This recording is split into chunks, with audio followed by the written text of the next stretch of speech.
నమస్కారం NS news కి స్వాగతం. నా పేరు ఉషా. ముందుగా ముఖ్యాంశాలు. కరీంనగర్ జిల్లా హుజూరాబాద్ నియోజకవర్గం జమ్మికుంట మండల కేంద్రంలో కాంగ్రెస్ సీనియర్ నాయకులు మాజీ మార్కెట్ చైర్మన్ సమ్మిరెడ్డి 10 ఏళ్ల బీఆర్ఎస్ ప్రభుత్వ పాలనలో అబద్ధాలు, అసత్యాలు, అభూత కల్పనలతో ప్రజలను మభ్యపెట్టిన బీఆర్ఎస్ నేతలు ఇంకా ప్రభుత్వంలోనే ఉన్నట్టు భ్రమిస్తున్నారని, అవే అబద్ధాలతో ప్రజల దృష్టిని మళ్లించాలని కాంగ్రెస్ ప్రభుత్వంపై బురద జల్లేందుకు కంకణం కట్టుకున్నారని జమ్మికుంట మాజీ market chairman Tummeti Sammireddy BRS నేతలు ప్రాజెక్టుల పరిశీలన కోసం చేపట్టిన పర్యటనపై తీవ్రంగా ధ్వజమెత్తారు.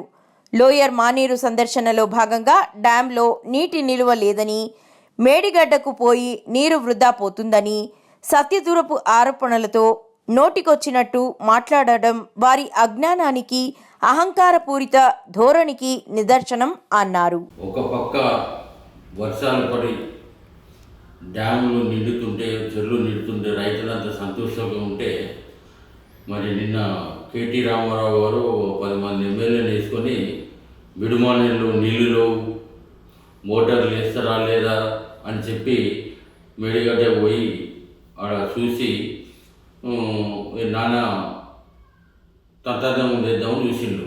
వాళ్ళకి ఇంకా మారరు, బుద్ధి రాలేదు. ప్రజలు చిత్కరించి వాళ్ళని ప్రతిపక్షంలో పెట్టినా కూడా కేటీ రామారావు గారు ఇంకా చిల్లర వేశారు తప్ప ఏమి ఇప్పటివరకు అతను మాట్లాడింది ఏంది? నీళ్ళన్నీ లీక్ అవుతున్నాయి, ఆడ తెలుసు. మోటార్లన్నీ కాలిపోయినప్పుడు ఎటువైనా నువ్వు చూసుకోలేదు. మరి కేసీఆర్ ఎందుకు రాలేదు అడిగి? మరి కేసీఆర్ తీసుకొని పోయి ఎమ్మెల్యేలతో సందర్శించాలి కదా. మేము అతనే ఇంజనీర్ కదా, కేసీఆర్ సొంత ఇంజనీరు. బుర్రలోకి పుట్టిన మేడిగడ్డలో కట్టింది కాళేశ్వరం నా సొంతం మేధాశక్తి అని చెప్పుకున్న కేసీఆర్ ఎమ్మెల్యేలు టైంపాస్గా విహారయాత్ర లేకుంటే పిక్నిక్, కరీంనగర్లో బ్రేక్ఫాస్ట్, అక్కడ డిన్నరు, రాంగా పిస్తా బదులు బిర్యానీ తిని ఏదో ప్రజలను మొబ్బపెట్టి ఒక పక్క దేశ చరిత్రలోనే మన రాష్ట్ర చరిత్రలో నిలిచిపోయినటువంటి ఈ 24, 25, 2024-25 బడ్జెట్, వార్షిక బడ్జెట్ ముఖ్యమంత్రి గారి ఆధ్వర్యంలో మరి బట్టి విక్రమార్క గారు 2,92,000 అంటే దాదాపు 3 లక్షల కోట్ల బడ్జెట్ను పెట్టి ఒక పక్క వ్యవసాయ రంగానికి 72,000 కోట్ల వ్యవసాయ రైతుల పట్ల సిద్ధశుద్ధి ఉంది. ఇది ప్రజాపాలన, రైతు పాలన. రైతులకు మొత్తానికి ఒకటేసారి 2 లక్షలు రుణమాఫీ చేసే గురుతర బాధ్యతతో రైతాంగాన్ని ఆదుకోవాలనే ఉద్దేశంతో ముఖ్యమంత్రి గారు మరి ఈ పాలన 72,000 బడ్జెట్ పెడితే ఈ బడ్జెట్ను ప్రజలంతా హర్షిస్తున్నారు. అన్ని వర్గాలు మొత్తం మున్సిపాలిటీ జిహెచ్ఎంసీ హైదరాబాద్ 10,000 కోట్ల రూపాయల చేస్తే మొత్తం సంబరాలు చేసుకుంటున్నారు. ప్రతి శాఖలు, ఎస్సీ కార్పొరేషన్స్ కానీ, రైతాంగం కానీ, మెడికల్ అండ్ విద్య ఇంత గొప్ప బడ్జెట్ పెట్టి ప్రజల మనసును గెలుచుకుంటే వీళ్ళు తట్టుకోలేక వాళ్ళు పిస్తా హౌజ్కు పేరు తినడానికి అటు డ్యాములు తిరుగుకుంటా మాట్లాడుతాను. ఒకడు ఒక పంప్ హౌస్ చూసుకుంటా మోటార్ లాంచ్ చేయాలి, 2 రోజులు లేకుంటే 50,000 మంది, లేకుంటే మా దగ్గర ఒక ఉన్నారు దిమాగ్ లేని మనిషి 50,000 మంది తీసుకొని వస్తాం హైదరాబాద్కి వెళ్ళని చెప్పి అట్లా ప్రగల్భాలు కలుపుతున్నారు. మీకు చిత్తశుద్ధి లేకనే మా ప్రభుత్వం ఉత్తమ్ కుమార్ రెడ్డి గారు అనౌన్స్ చేశారు. ఎల్లంపల్లి ప్రాజెక్టు నుంచి మిడ్మానేరుకు నీళ్ళ పంపు 2-3 రోజులు చేసామని అందరు తెలుసు. ఆఫీసర్స్ ద్వారా మరి జిల్లా మంత్రులు శ్రీధర్బాబు గారు, పొన్నం ప్రభాకర్ గారు వీళ్ళంతా కూకొని డిసైడ్ చేసిండ్రు.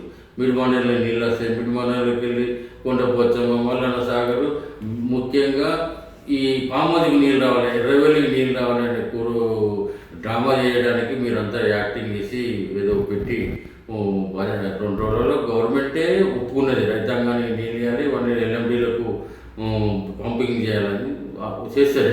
ఎట్లయినా ప్రభుత్వానికి మంచి పేరు వస్తుంది. జిల్లా మంత్రులకు, నీటిపారుదల మంత్రి ఉత్తమ్ కుమార్ రెడ్డి గారికి, శ్రీధర్బాబు, పొన్నం ప్రభాకర్ ప్రభుత్వానికి, ముఖ్యమంత్రి గారు మంచి పేరు వస్తుందని చెప్పి వీళ్ళే అడావుడిగా వీళ్ళ చిత్తశుద్ధి చూపెట్టుకోవాలి. కపట ప్రేమ, కపట యాక్టింగ్ చేసుకుంటా అటు పోయి చూసి వచ్చి మరి ఈరోజు బడ్జెట్ సమావేశాలు జరుగుతుంటే మరి హరీష్ రావు గారు కూడా కళ్ళబొల్లి మాటలు చెప్పి దాన్ని పక్కదారి పట్టించే చేస్తున్నారు. ప్రభుత్వం పకడ్బందీగా రైతాంగానికి 72,000 మీరే కానీ హరీశ్రావు గారు మొన్న ఆర్థిక మంత్రిను గల్లా పెట్టాక మొత్తం రాకి కుల్లా చేసి దోపిడీ చేసి ఖాళీ ఇచ్చి 7 లక్షల కోట్లు వడ్డీ కట్టు అని చెప్పించి 6 నెలలు అవుతుంది మేము ప్రభుత్వంలో వచ్చి అన్ని పద్దుల మీద కళ్ళబొల్లి పట్టి పక్కదారి పట్టించి ఇంకా అబద్ధాల కోరు మీరు ఇంకా సిగ్గుగా అనిపిస్తలేదు. నిన్ను 24 గంటలు కాళేశ్వరం కట్టినవు ఇరిగేషన్ మంత్రిగా.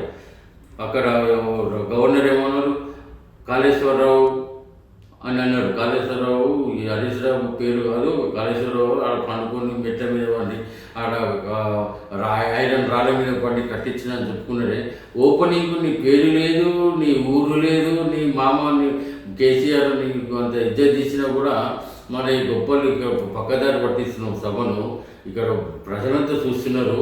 ఇంత మంచి ప్రభుత్వం, ముఖ్యమంత్రి గారు చిత్తశుద్ధితోడి ప్రతి లెక్క ఇంత గొప్ప బడ్జెట్ పెట్టి తెలంగాణ ప్రజలను, తెలంగాణ ప్రభుత్వాన్ని, ఈ రాష్ట్రాన్ని అభివృద్ధి పథంలో తీసుకుపోవాలని, మంచి ప్రజాపాలన చేయాలని చెప్పి అన్ని తప్పుదో పట్టించి లెక్కలను అంకెలు కాటని తప్పుదో పట్టించి నువ్వు సభను తప్పు పట్టిస్తున్నావు హరీశ్రావు గారు. ఇప్పటికీ ఇంకనైనా మారరు. మీరు ప్రజలను ప్రతిపక్షంలో పెట్టినా కూడా మీరు ప్రజలను పక్కదారి పట్టిస్తున్నారు. ఇది మంచి పద్ధతి కాదని కోరుతున్నాం.